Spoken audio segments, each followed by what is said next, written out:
Tom, Andy, thank you for being here with us at Sporting Spree. It's been a great couple of days. We're really looking forward to learning from you, learning all the best practices you have at Southampton, and improving the overall experience of our players here at BBFS. One of the things that we see in this partnership, the synergy, is that how committed both of us are to the development of our players, not just on the pitch but off the field as well. So, Tom, tell us a little bit about the values that govern everything you do at Southampton. Yeah, I think as you rightly said, we're equally committed to be working together, and I think over the years of success through some of the products that we've been able to produce from Southampton through the academy, there's clearly some amazing insights, experience, and development opportunities that have been presented then that we want to be able to extend that to other people around the world. And I think one of the fortunate things with you guys, and what we're really looking forward to, is really implementing that into the players of BBFS, into the coaches, into the wider Indian football community, to really have an impact on their own personal development, but then as well as for the company and for Indian football in general. I think we've got so much to offer, and we're really looking forward to be able to provide that insight, that connection, as well as that access to really grow the game and grow the impact within the sport. Andy, when we speak of player development off the pitch, at the academy, you meet your players 3 to 4 days a week. Is that it? Yeah, so depending on the age group. So from the youngsters, the under 9s, our youngest group in the academy, they'll come in for 3 evenings of sessions, which are 2-hour sessions a week, and a game time on the Sunday as well. So most of the day they spend at home or with their parents, and then you get them for, say, like I said, 3 to 4 days a week. How do you maintain this connect with your players off the field? Yes, it's really important that we're very honest with our feedback with our players. So we will set them from an early stage an individual development plan, which they continue to learn from us, because we recognise that, yes, it's great we get them for 6 hours a week for the sessions with the youngsters, but it's still not enough. We need to be doing more with them. So we need to then be helping them and supporting them to do what we call homework away from the club. And then that's with the support of the parents and the guardians to help the children then achieve that potential that they're showing. Because when you were earlier addressing our coaches, you mentioned how important it is for us to really know, what the player's history has been, perhaps even before they came to us. How do you really, how involved are you with the parents, or how do you really get to know this? So we get to know our players first, and part of knowing the player is knowing their background and their family as well. Do they have siblings? Have they got older brothers, sisters? Have they got, their parents involved in the game, their grandparents, whatever that may be, and getting a real good holistic view of what makes that player tick. Because, as humans, we're all different. Every single player is different, and that's the beauty of football. It's a very chaotic sport. That's why we like it. That's why we love the game so much. So getting to know that player and understanding, how did they get involved in the game? What's their favourite team? Who's their favourite player? And then we can link that training and that learning into that player as well, and also within the family. In your experience, Andy, what is the role that a parent plays in a child's development as a footballer? That's a great question. So as a parent, you've got to trust the environment that player, that their son or daughter's in, and that is the biggest thing. If you trust it, then you'll be able to let go. So you've got to be mindful that, there's going to be ups and downs. We say it's a bumpy road. Life's a bumpy road. But in football especially, there'll be times when they go from one format, from 7-a-side, then they go to 11-a-side, the game's different. All of a sudden, different rules happen. The offside rule starts. It could be they're going through growth spurts. It could be they're going through change in school, from primary school to senior school, and there's a change in their behaviours as well. So we need to be there as coaches to support them, but so do the parents as well. So as I touched on lightly before, the individual development plan is a huge part of their learning, because they're going to do a lot away from the club as well with their homework. So it's important that the parents understand what that is, and then they nurture that development as well by supporting the player and understanding that when it's tough, that's fine. That's when the learning's happening. If they're always getting everything easy on a plate, you won't get any better. So we need to challenge them, and then we're there as coaches and the parents alongside to support the player through that journey and that development stage, and hopefully reach that potential. In your experience, if I'm a parent who follows the game very closely, how involved do I need to be in the actual game of my child, or do I take a step back and let the coaches do their job? I think it's both. You need to, like I said, trust the coach and allow them to do that, but you're there to support them as well. So when the son or daughter come off the game, check in with them. Right, what was your target today? Well, my target was to receive on my left foot mark. Okay, well, how did you? Oh, I did that really well. That wasn't so good. And you can talk to them rather than the score. Don't get into that scenario where the first thing, as soon as they get in the car, say, "Did you win?" But what is winning? Winning doesn't necessarily mean we won the game 3-1. Because we might have won 3-1, but didn't play very well. We might have lost the game 4-2. But wow, that development for that player then, your own son daughter was immense in that game. They were playing in a different position. They were working on receiving to play forward. So it's really channeling that observation, but where you're watching from the sideline and then supporting your child with that development. Because as I say, winning isn't the score. It's about the development of the player. So are they achieving their targets? No different to in school. When they're developing through their years in the classroom, how are they getting on? And that's what we do. We check in with our children. We ask, what did you learn at school today? Football's no different. So as a parent, rather than asking the score, ask them, what did you learn today? What did you do well? What could you do better at? That's 3 better questions than what was the score. Tom, when we spoke earlier about, maintaining quality at scale, I shared with you some of the challenges that we faced here. How do you manage that at Southampton? Yeah, so I think there's a consistent formula within the academy from a framework that we then look to provide our wider football programs within Southampton Football Club. Then we break up that program and put the relevant processes and focuses in place in the framework to make sure it's all focusing on the same thing. So if outside of our academy and our wider football programs, we'll have multiple centres, very similar to you guys, with 15,000 players taking part. And we need to make sure that every single player experiences the Southampton way in the same way that the next centre does. So through consistency of quality, that is the key, consistent frameworks. And then to underpin all of that, to make sure that we've got a vigorous coach education program to make sure that our coaches are all delivering the same framework that we're suggesting. So the framework comes from a central place that has contributions and feedback from a variety of our coaching workforce. And then we make that a clear, concise framework that the coaches can then follow, which is underpinned by a sustainable, consistent coach education program, working on a variety of different topics to make sure that we're focusing on quality of player development before anything else. And what that does allow is a sustainable development process for a lot of our players. When they come back term on term, week on week, year on year, they're always progressing with new challenges, new focus areas. And as the players grow, they'll be going into different phases, different age groups. And all of our curriculums and the basis of our coaching is phase and age specific. So then therefore we're able to then pitch it to the right level and the right appropriate development need for that individual player and those individual centres.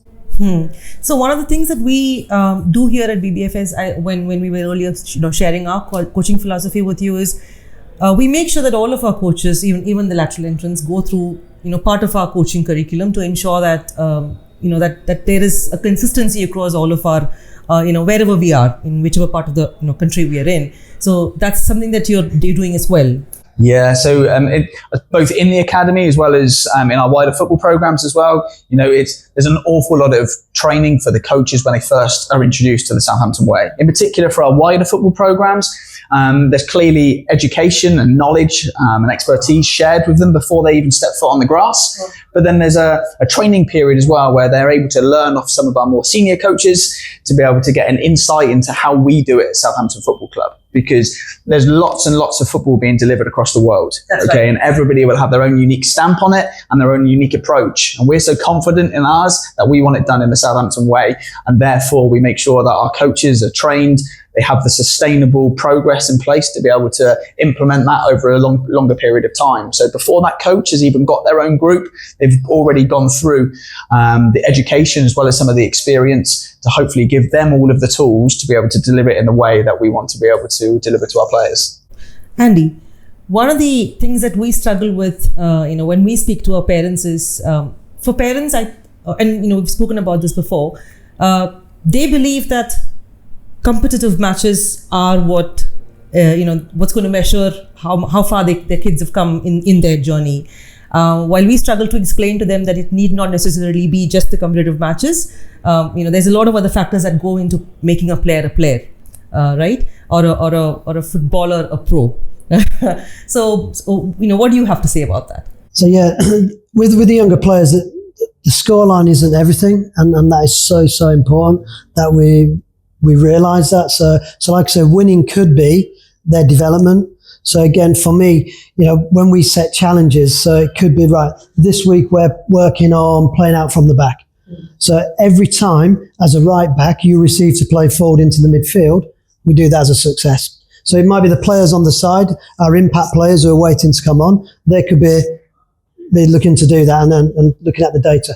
It could be the parents. You could get the players, and we do this well. We say, right, all the players, you've all got your targets. I want you now to go to your parent or guardian who's brought you today and tell them to count the amount of times we play forward and the amount of times we play sideways. So again, rather than the parents watching the game and worrying about the score, they're now part of that process. So when the coach is then feeding back at the end, after the game and saying, right, these were our targets, this is what we did well at, right, go to your parents and guardians, bring the data back, and they'll come back, and the parents feel part of that process. It's like we say, it's long-term development. They're kids, they don't turn into professional players overnight. It's long-term, it takes a long process. So trust the process, trust the coaches, and just go away from the scoreline. Well, I hope the parents who are listening to you will truly imbibe this message. Andy, again to you. How patient do I have to be as a parent? In life, you've got to be patient with your kids.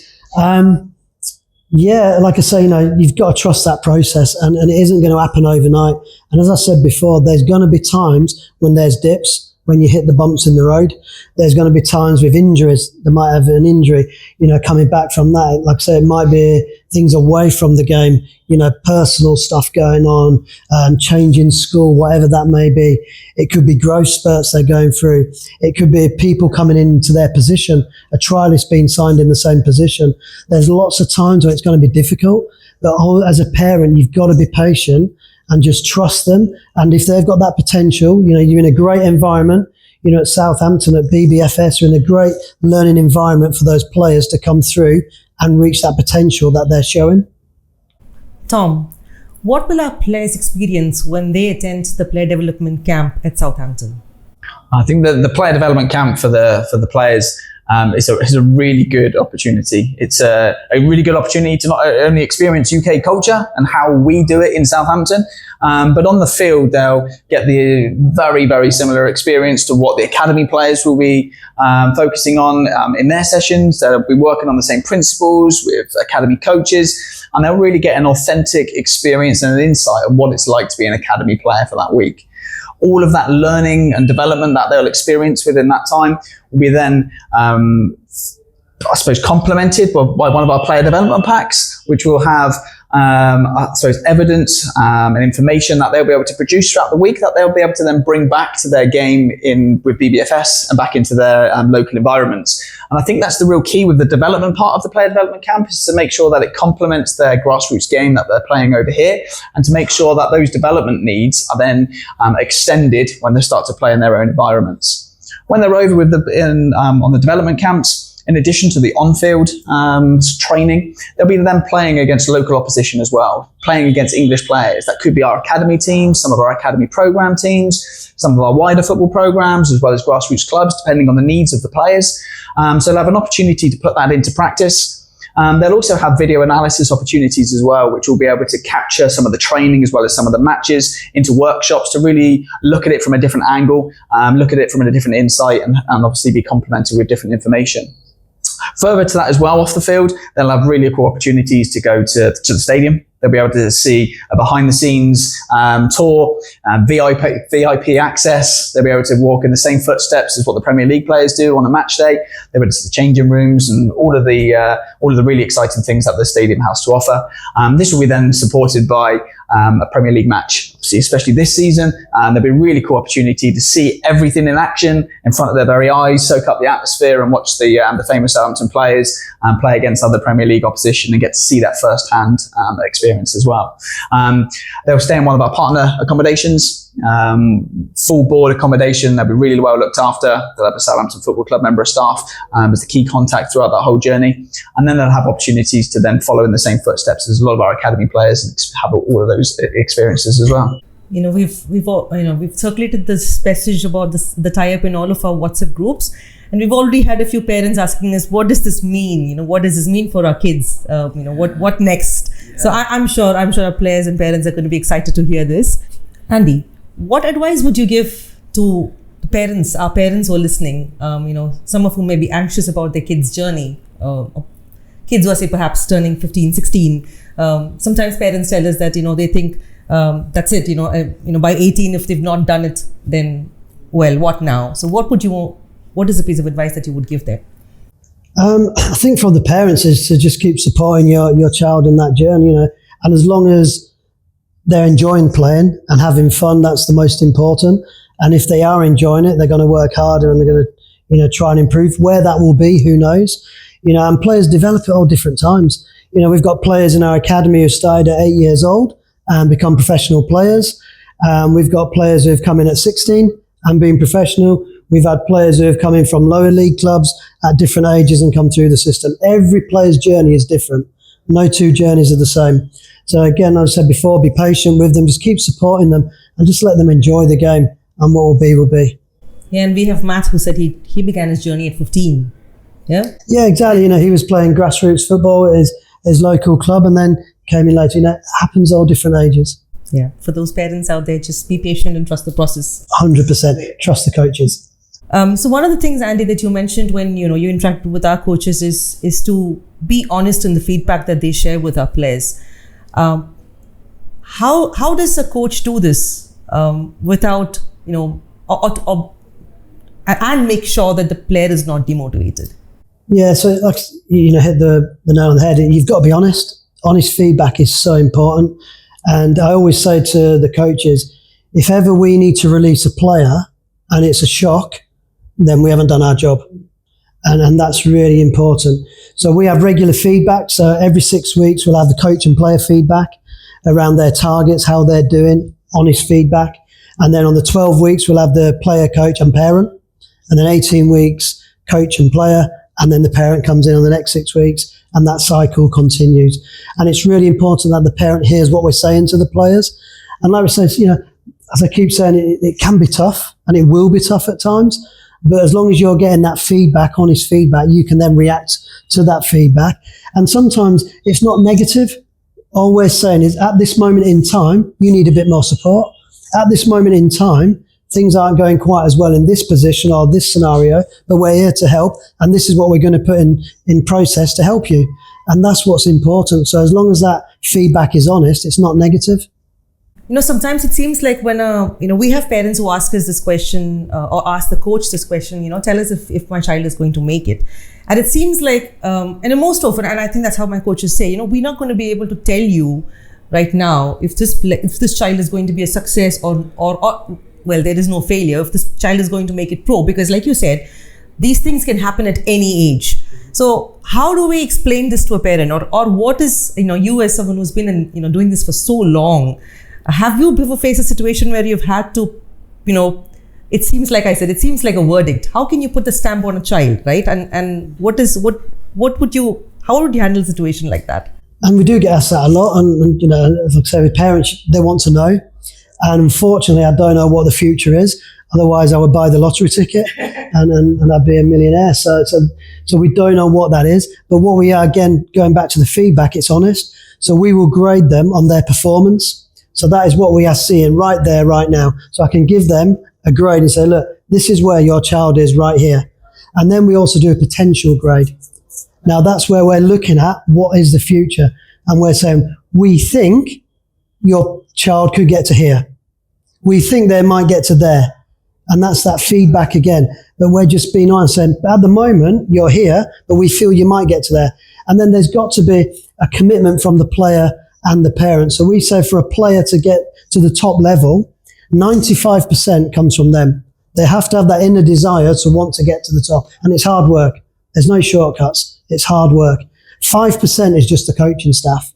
We're there just to help support them and nurture that talent and to hopefully reach that potential. But 95% is driven by the player and supported by the parent. Have you had, kids who've been through the academy who have, say, perhaps not made it, who've not, say, gone on to play for the team, but who've picked up, say, careers with Southampton, who are, say, otherwise engaged in other, say, perhaps not necessarily as a player, but otherwise engaged with the club? Yeah, we've got lots of examples. We've got some of our coaching staff were players who have been in the academy, being released or been played professional for, even at Southampton, and then come back into the coaching staff. So again, that happens quite a lot. We've got our player care officer was an ex-player at Southampton. So again, he knows that journey, he knows what it felt like, to be signed, to be released, to have the bumps in the road. We've got lots of staff who have been on that journey, because part of the player's journey in education is to support them to be a good person first. And like we say, unfortunately, they're not all going to make it. They're not. So we need to make sure, as a duty of care from us as staff, are we putting them in a position to be successful in other environments if they need that. Yeah, because I think that's also one of the things that we here at BBFS now we have, because we have the under 18 program, which is, the residential academy program. We have a college program again for those who want to continue playing full-time football and attend full-time college. And then we have the club. Now, in the meantime, if there are kids in the college program who want to take internships with us, we of course have sports marketing, we have sports operations, we have the coaching line, we have physiotherapists, we have the sports science analysts. There are so many different options that you have as say an 18, 19-year-old who are probably looking at, what do I want to do now in sports? I want to stay in the field, but perhaps not as a player, but continue my journey in this. That's great to hear. What would you say to our coaches, that one recipe for success to be a great coach? As you know, I can never say just one thing. So for me, I always say to coaches, coach the players, not the session. So what I mean by that is, remember, they're individuals, and we need to be making sure those players are getting the right detail that is needed for them as an individual. So you're not just coaching a topic, you're coaching the players. And then the last thing that I would say is 3 things. Most important is they enjoy it. So when they leave the practice, are they smiling? Have they had fun? Because if they haven't, you haven't done your job. They've got to enjoy it. The second part is, have they worked hard? If they haven't worked hard, then why not? Look at your practice design. So they need to work hard. And the third one is, in your reflection at the end, have they learned at least one thing? And if you tick those 3 boxes, that's a good session. There you go. Message for our coaches. Tom, what would you like to tell our young players listening to us? I think we've got a really cool message for, all of the players. This whole partnership that we've just launched, and we're looking forward to a sustainable long-term partnership, is all player-centered. It's all focused around the players. We want to be able to share our insights and our authentic experiences, and to provide that to BBFS, and to ultimately improve the game, provide development opportunities for the players, as well as experiences to go alongside that. Through the coaching and through the coach education, we'll hopefully be able to enhance the coach's knowledge, to therefore be able to provide better development and experience opportunities for the players. But then there'll equally be really tangible connection points for the players to be able to connect with Southampton Football Club. That can be through our player development camps coming over to the UK, and experiencing everything that we have to offer from our academy program, as well as some of the off-the-field opportunities as well. And then importantly, be able to then bring that connection back to their game in their local grassroots environment as well. Thank you, Tom. Thank you, Andy. Thank you. Thank you.